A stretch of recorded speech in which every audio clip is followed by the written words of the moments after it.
اعوذ باللہ من الشیطان الرجیم بسم اللہ الرحمن الرحیم وبہ نستعین وصلی اللہ علی سیدنا محمد وأہل بیتہ الطیبین الطاہرین اللہم صلی علی محمد وآل محمد وعجل فرجہم۔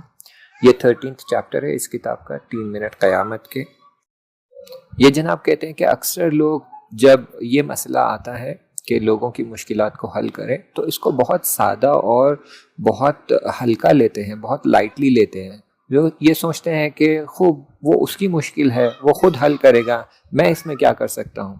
لیکن اگر وہ جان جائے کہ یہ کام انجام دینے سے، یعنی دوسروں کی مشکل حل کرنے سے یا دوسروں کی زندگی میں جو مشکلات کے گانٹھ پڑے ہوئے ہیں انہیں کھولنے سے ان کا اس دنیا میں اور اس دنیا میں کتنا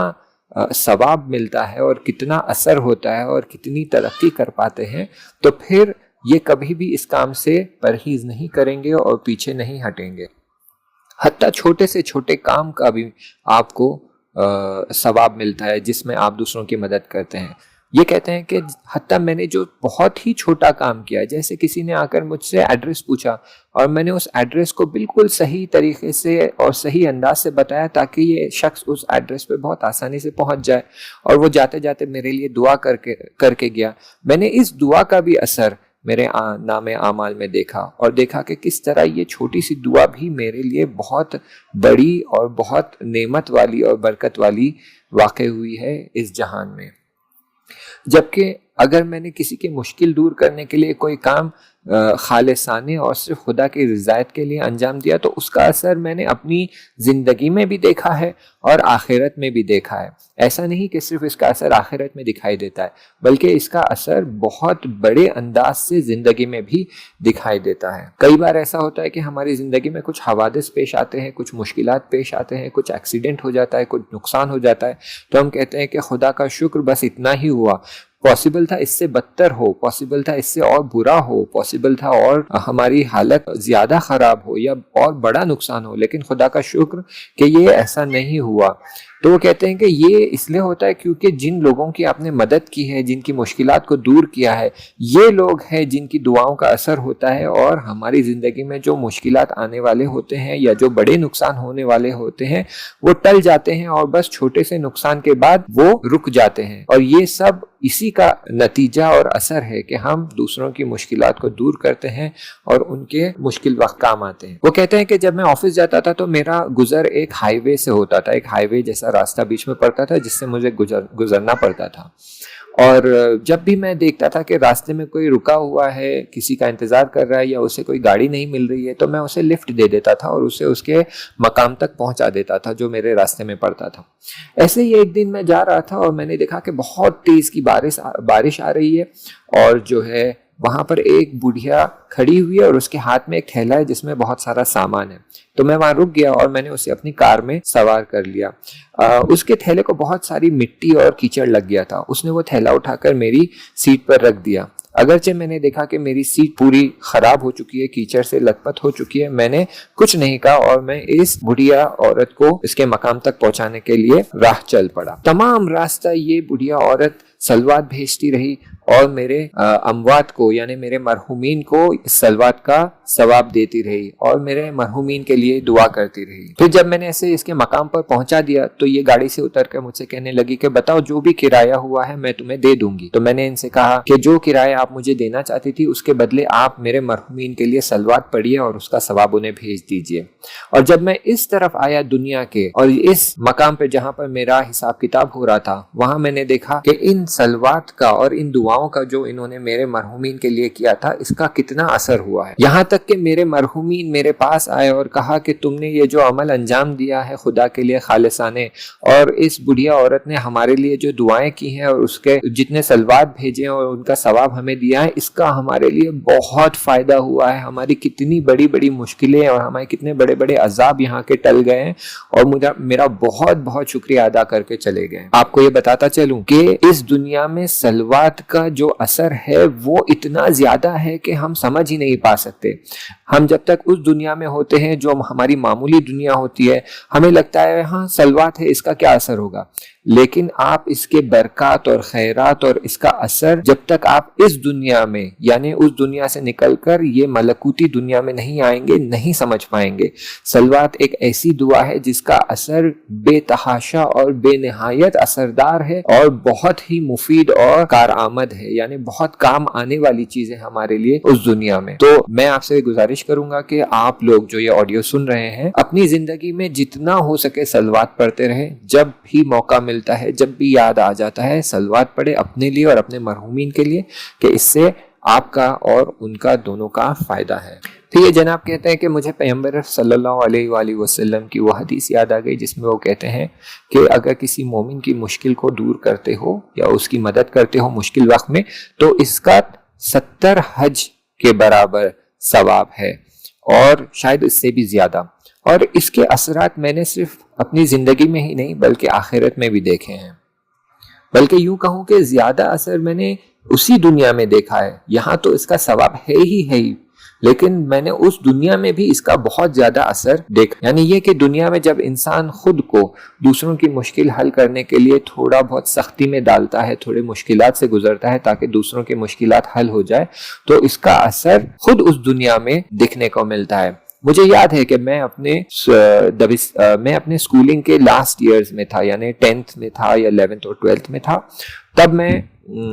بسیج میں تھا اور میں وہاں پر مسجد میں کام کرتا تھا، یعنی مسجد میں جا کے مدد کرتا تھا۔ وہاں پر جو قرآن کے پروگرامز ہوتے تھے، جو مراسم ہوتے تھے، جو عزاداری ہوتی تھی، جو نوحہ ماتم ہوتا تھا، وہاں میں جاتا تھا مدد کرنے کے لیے، اور بسیج کا ایک گروپ ہوتا تھا اس میں بھی میں جا کر مدد کرتا تھا۔ تو کئی وقت ایسا ہوتا تھا کہ پوری رات مجھے وہاں رکنا پڑتا تھا بسیج کے پروگرام کو انجام دینے کے لیے، اور کبھی کبھی میں صبح تک وہاں رک جاتا تھا، اور پھر صبح ہونے کے بعد میں مدرسے چلا جاتا تھا۔ اسی دوران میں نے دیکھا کہ اس بسیج کے پروگرام میں ایک نوجوان تھا جو بہت ہی خوبصورت اور بہت ہی اس کا چہرہ بہت ہی زیبا اور خوبصورت تھا، لیکن یہ بہت سادہ انسان تھا۔ ایک شب یہ ہوا کہ میرا کام ختم کرنے کے بعد میں نے گھڑی دیکھی تو تقریباً 1 گھنٹہ باقی تھا صبح کی نماز کے لیے، تو میں وہیں کی مسجد میں چلا گیا اور وہاں پر شب نماز پڑھنے میں بزی ہو گیا۔ دارالقرآن میں شب نماز پڑھنے کا جگہ تھی تو میں وہاں چلا گیا اور شب نماز پڑھنے لگا۔ تبھی شب نماز کے دوران میں دیکھتا ہوں کہ سامنے کے دروازے سے تیزی یہ نوجوان جس کی میں بات کر رہا تھا دوڑا آیا اور میرے بازو آ کر بیٹھ گیا اور چپ چاپ بیٹھا رہا۔ جب میری نماز ختم ہو گئی تو میں کافی تعجب میں نے اس سے کہا کہ کیا ہوا، کچھ ہو گیا، کوئی پریشانی ہے، کچھ ڈرے سے لگ رہے ہو؟ تو اس نے کہا کہ نہیں کچھ نہیں ہوا، اگرچہ اس کی صورت پہ مجھے وہ ڈر اور خوف دکھائی دے رہا تھا۔ اس نے کہا نہیں کچھ نہیں ہوا، بس بتاؤ کہ ابھی تم کیا کر رہے تھے، کون سی نماز پڑھ رہے تھے؟ تو میں نے اس سے کہا کہ میں شب نماز پڑھ رہا تھا، اور صبح کی اذان سے پہلے شب نماز پڑھنا مستحب ہے اور اس کا بہت زیادہ ثواب ہے۔ تو اس نے مجھ سے کہا کیا تم مجھے بھی یہ سکھاؤ گے؟ تو میں نے اسے وہ شب نماز سکھا دی اور وہ میرے ساتھ شب نماز پڑھنے میں بزی ہو گیا، لیکن میں جانتا تھا کہ وہ کسی بات سے بہت ڈرا ہوا ہے۔ پھر جب نماز ختم ہو گئی، ہم نے صبح کی نماز بھی پڑھ لی اور ہمارے جو تعقیبات تھے، دعائیں تھے، وہ سب پڑھ لیا، ختم کر لیا۔ پھر جب ہم مسجد سے باہر نکل رہے تھے تو میں نے اس سے کہا کہ کوئی بات ہے، کوئی پریشانی ہے، کچھ مشکل ہے، تم تھوڑے پریشان لگ رہے ہو، دیکھو میں تمہارے بھائی کی طرح ہوں، مجھے بتاؤ کیا ہوا، اگر ہو سکتا ہے تو میں تمہاری مدد کروں۔ تو اس نے کہا کہ دیکھو جب رات کے وقت میں میرا کام ختم کر کے آ رہا تھا تو یہاں ایک شخص کھڑا ہوا تھا، اس نے مجھے بہت ڈرایا اور دھمکایا، حتیٰ چاہتا تھا کہ زبردستی مجھے اپنے گھر لے جائے۔ تو میں بہت ڈر گیا تھا، میں وہاں سے بھاگ آیا، لیکن میں دیکھا کہ آدھی رات سے بھی دیر تک وہ وہاں رکا رہا تاکہ اگر میں کہیں آس پاس پہنچ جاؤں تو وہ مجھے پکڑ کر لے جائے۔ اس لیے میں ڈر گیا اور گھبرا گیا اور میں دوڑا مسجد میں آ کر یہاں بیٹھ گیا تھا۔ اگلے دن میں اس شخص کی تلاش میں نکل پڑا اور وہ شخص مجھے وہیں بسیج کے گیٹ کے پاس مل گیا۔ میں نے اسے پکڑا اور بہت ڈرایا اور دھمکایا اور اسے سمجھایا اور کہا کہ اگلی بار تم یہاں آؤ اور یہاں کے نوجوان بچوں کو ستاؤ یا دھمکاؤ یا انہیں کہیں لے جانے کی یا اغوا کرنے کی کوشش کرو گے تو میں تمہاری جان کے پیچھے پڑ جاؤں گا، بالکل تمہیں نہیں چھوڑوں گا، خبردار جو ہمارے ان بچوں کو ستاؤ گے۔ پھر وہ شخص وہاں سے چلا گیا اور اس کے بعد کبھی نظر نہیں آیا اور ہمارے محلے کے بسیج کے بچوں کو کبھی پریشان نہیں کیا۔ اس کے بعد یہ ہوا کہ یہ نوجوان شخص میرا دوست بن گیا اور میرے ساتھ ہر روز مسجد آنے لگا، میرے ساتھ نمازیں پڑھنے لگا، میرے ساتھ دعائیں پڑھنے لگا، اور ابھی بھی الحمدللہ خدا کا شکر ہے کہ وہ مومن افراد میں سے ہے۔ میں نے اس کی ہدایت کے لیے بہت زحمت اٹھائی تھی، اسے بہت چیزیں سکھائی تھی، بہت چیزیں سمجھائی تھی اور دین کے بارے میں بہت کچھ سمجھایا تھا اسے، تو کافی وقت میں نے لگایا۔ الحمدللہ اس وقت کا نتیجہ میں اب یہاں دیکھ سکتا۔ اور ایک ماجرا بتاتے چلوں کہ ہم لوگ جب بسیج میں تھے اور وہاں پر ہماری ٹریننگ چل رہی تھی تو اس کے بعد یہ ہوتا ہے کہ ہمیں کہیں نہ کہیں بھیجا جاتا ہے تاکہ ہم ٹریننگ کو فائنل سٹیج تک پہنچا سکے. میرے کئی دوست ایسے تھے جو کئی مہینوں سے کوشش کر رہے تھے اور ان کی فائل آگے نہیں بڑھ رہی تھی. کسی کو 6 مہینے 8 مہینے لگ جاتے لیکن ان کا کام بہت دھیرے دھیرے آگے بڑھ رہا تھا. لیکن میرا کام بس 2 ہفتے کے اندر یا اس سے کم وقت 1 ہفتے کے اندر پورا ہو گیا اور میری فائل آگے بڑھ گئی اور مجھے فائنل ٹریننگ کے لیے بھیج دیا گیا. سب میرے دوست سوچ رہے تھے کہ شاید اندر میری کوئی جان پہچان ہے, کوئی میرا جاننے والا ہے جس نے کسی طرح سے اپنا ریکمنڈیشن لگا کر یا اپنا پاور لگا کر میری فائل کو جلدی آگے بڑھا دیا. لیکن جب میں یہاں پہنچا برزخ میں تو مجھ سے کہا گیا کہ تم نے جو محنت کی تھی اور زحمت اٹھائی تھی خدا کے رضایت کے لیے اور اس نوجوان کی ہدایت کرنے کے لیے اور اس کی مشکل کو دور کرنے کے لیے, اسی کی وجہ سے تمہارا کام جو دوسروں کا کام 6 مہینے تک چل رہا تھا تمہارا کام 1 ہفتے میں ختم ہو گیا. البتہ یہ تو صرف دنیا کا ثواب تھا, آخرت کا اثر بھی بہت عظیم اور بہت واضح طور سے میں اپنے نام اعمال میں دیکھ رہا تھا. بلکہ مجھ سے یہ بھی کہا گیا کہ یہ تمہاری شادی جو اتنی آسانی سے ہو گئی اور بنا کوئی مشکل کے ہے اور اتنی اچھی تمہاری جو زندگی چل رہی ہے یہ بھی اسی وجہ سے ہے کہ تم نے بہت نیک کام انجام دیے ہیں, بہت مومنوں کی مدد کی ہے اور ان کی مشکلات کو دور کیا ہے, اور اسی کا نتیجہ ہے کہ تمہاری دنیاوی زندگی میں تمہارے لیے شادی بہت آسانی سے فراہم ہو گئی اور ایک بہت ہی نیک اور اچھی زندگی, اپنی شادی شدہ زندگی گزار پا رہے ہو. وہ ملک مجھے بتا رہا تھا کہ اگر چھوٹا سا چھوٹا کام بھی تم خدا کی رضایت کے لیے کرتے ہو اور خدا کے بندوں کی مدد کرنے کے لیے کرتے ہو تاکہ ان کی مشکلات دور ہو جائے, تو خدا کے نزدیک یہ بہت ہی ارزش والا, بہت ہی اہم کام اور بہت ہی